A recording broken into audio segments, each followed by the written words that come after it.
नमस्कार दोस्तों, मैं हूं अंकिता शुक्ला और आप देख रहे हैं एफएम न्यूज। आज हम बात करने वाले हैं सोने और चांदी की भारी गिरावट के बारे में। और ये गिरावट आगे कहां तक जा सकती है, इसकी पूरी जानकारी भी आपको देंगे।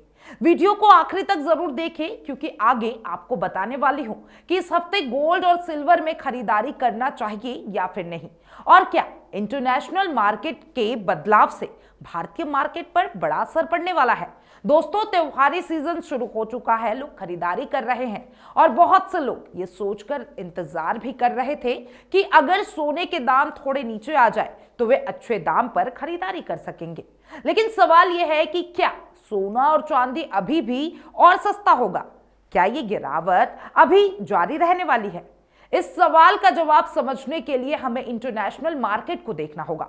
विशेषज्ञों के मुताबिक सोना और चांदी की यह गिरावट दो बड़े कारणों की वजह से दिखाई दे रही है। पहला कारण, अक्टूबर में जो रैली आई थी वह अब ठंडी पड़ गई है। देखिए, अक्टूबर में सोने और चांदी की कीमतों में तेजी आई थी, लेकिन अब वो रैली कमजोर पड़ती दिखाई दे रही है। जियोपॉलिटिकल तनाव में कोई नया बड़ा बदलाव नहीं आया है, इसलिए कीमतें वापस नीचे आना शुरू हो गई है। दूसरा और अहम कारण, दिसंबर में ब्याज दर कम होने की उम्मीद कमजोर हो गई है। पहले उम्मीद थी कि अमेरिका दिसंबर में रेट कट करेगा, लेकिन अब यह संभावना 70% से घटकर लगभग 44% रह गई है। रेट कट की उम्मीद कम होने का मतलब है कि डॉलर मजबूत रहेगा, और जब डॉलर मजबूत होता है तो सोना और चांदी कमजोर होता है। विशेषज्ञ का कहना है कि डॉलर इंडेक्स 100 से 102 के बीच मजबूत हो सकता है, और अगर ऐसा होता है तो सोना और चांदी में और गिरावट आएगी। इस समय इंटरनेशनल मार्केट में सोना और चांदी दोनों ही अपने महत्वपूर्ण सपोर्ट लेवल के पास ट्रेड कर रहे हैं। अगर ये सपोर्ट टूटा तो कीमतें और नीचे जा सकती है। एक्सपर्ट्स के अकॉर्डिंग गोल्ड इंटरनेशनल में $3,980 से लेकर $3,950 तक जा सकता है। सिल्वर इंटरनेशनल मार्केट में $50.50 के नीचे सस्टेन कर सकता है, वहीं $47 तक जा भी सकता है। अब भारतीय बाजार में इसका बड़ा असर होगा। एमसीएक्स गोल्ड का तकनीकी सपोर्ट 7,000 से लेकर 59,000 के आसपास बताया जा रहा है। आज के सेशन में विशेषज्ञों ने सलाह दिया है कि 60,200 से लेकर 60,500 पर बिकावली की रणनीति रखी जा सकती है। नीचे में 59,000 से 59,200 के लेवल दिखाई दे सकते हैं। सिल्वर में गिरावट और तेजी हो सकती है। विशेषज्ञों का कहना है कि एमसीएक्स सिल्वर 74,500 से 75,000 के पास सपोर्ट ले सकती है, लेकिन अगर ये लेवल टूटा तो अगला लेवल 71,500 से 72,000 तक भी संभव है। यह गिरावट सिर्फ इंडिया में नहीं, पूरे वर्ल्ड में हो रही है। इसमें 3 मुख्य कारण हैं। पहला, अमेरिका का सरकारी शटडाउन 40 दिनों तक चला। इसमें कई आर्थिक डेटा गड़बड़ भी हुए हैं। अब जब डेटा आ रहे हैं वे कमजोर दिख रहे हैं, इसका असर गोल्ड सिल्वर पर पड़ रहा है। दूसरा कारण, जापान में बॉन्ड यील्ड। जी हां, 20 साल के हाई पर जापान दुनिया के सबसे बड़े लिक्विडिटी सप्लायरों में से एक है।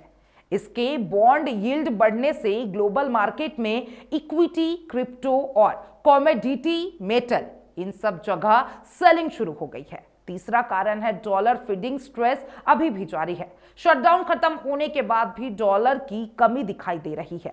डॉलर की कमी, जी हां, गोल्ड सिल्वर में दबाव बना रहा है। बहुत लोग पूछते हैं कि क्या अभी भी सोना चांदी खरीद ले, और मौका कैसा है, सही है या गलत? देखिए, इसका उत्तर सटीक रूप से मैं आपको बताती हूं।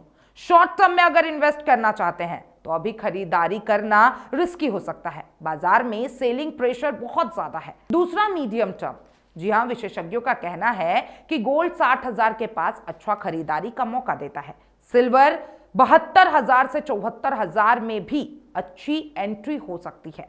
और लॉन्ग टर्म के लिए गोल्ड सिल्वर दोनों के अच्छे रिटर्न दे सकते हैं, क्योंकि रेट कट आएगा, लिक्विडिटी बढ़ेगी, इन्फ्लेशन बढ़ेगा और जियोपॉलिटिकल तनाव भी जारी रहेगा। इन सबका फायदा सोना चांदी को मिलेगा। ये कुछ प्रमुख पॉइंट्स हैं। पहला point, gold buy on dip strategy.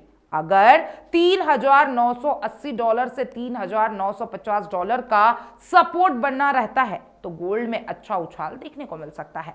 Silver की बात करते हैं। सिल्वर $49 के पास स्ट्रॉन्ग सपोर्ट देगा। अगर सिल्वर इस लेवल के नीचे नहीं जाता है तो यहां से शार्प रिवर्सल संभव है। एमसीएक्स में इंट्राडे ट्रेडर्स सावधान रहे, मार्केट बहुत वोलेटाइल है, सिर्फ स्टॉप लॉस के साथ ही ट्रेड करें। दोस्तों, सोना और चांदी में जो तेज गिरावट हम इस हफ्ते देख रहे हैं वो सिर्फ एक टेम्परेरी करेक्शन है। ग्लोबल फीडिंग इश्यूज और डॉलर की मजबूती इसके मुख्य कारण है, मगर जैसे ही डॉलर स्थिर होता है जापानी बाजार में शांति माहौल आता है, रेट कट की संभावना बढ़ती है, गोल्ड सिल्वर में एक बड़ा उछाल देखने को मिलेगा। इसलिए ट्रेडर शॉर्ट टर्म पर गिरावट का फायदा उठा सकते हैं।